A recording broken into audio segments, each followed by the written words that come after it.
Hello everyone. This is the second video for the bird feet from a new plush pattern. I've got a cold at the moment, so if my enunciation is weirder than normal, that might be why.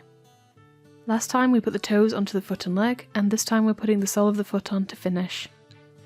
This is what the base looks like. There's one back toe and two fronts in a Y shape. It's the last big sewing part of the body, so you should have a big empty plush body like this one.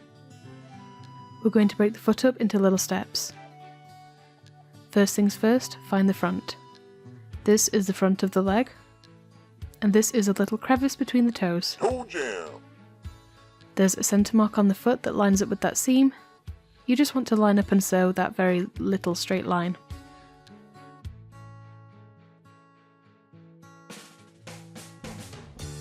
It's a bit hard to see, but we're attached.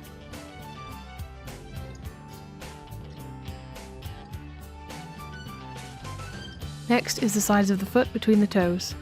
This is another straight line.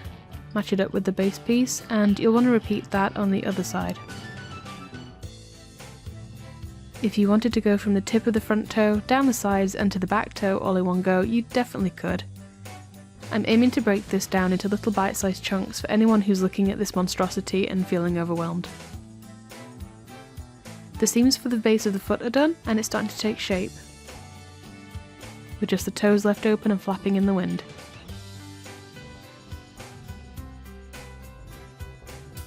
Because I'm extra and want my colour changes to line up perfectly, I'm going to base these before I sew them. Starting at the tip of the back toe, I'm just going to run a stitch down to the base.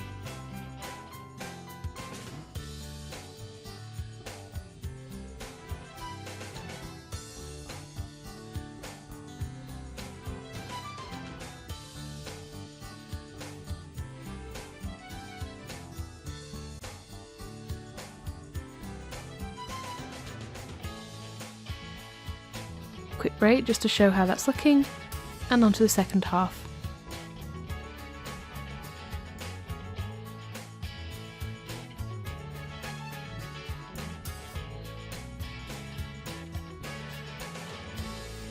When I machine sew a foot base, I usually have the base on the bottom and the top of the foot on top, and I again split it into two halves, sewing down one side, and then I'll redo all the pins for the second half and sew that down. That's the back toe, which is symmetrical, and we're moving on to the front toes, which are not. They're angled, so one side is a bit longer and a bit more curved, and the inside is shorter. I'm going to baste these as I usually do. Basically what we just did at the back, we're going to repeat twice more up front. For the colour change, I start with a pin to tack that seam together, and I make my way along the seam with the basting stitch.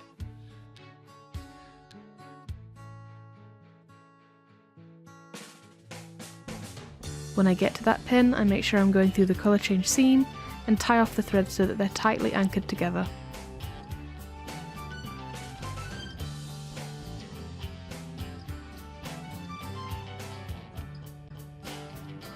We're all nice and basted, and we might as well do both at once.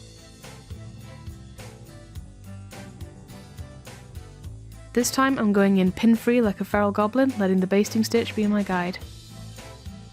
The talons are curved, so make sure to pause and readjust the direction as needed. You might also need to rearrange the rest of the plush to keep excess fabric out of your way. With the needle down and the foot up, you can pivot the fabric around the needle without losing your spot.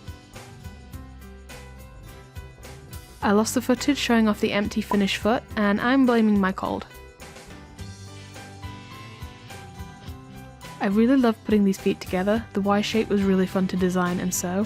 I loosely based these feet off of the Rito from Zelda Breath of the Wild, but I will be polling my members on some other birdish features to add to this pattern, like new toes or beaks, etc.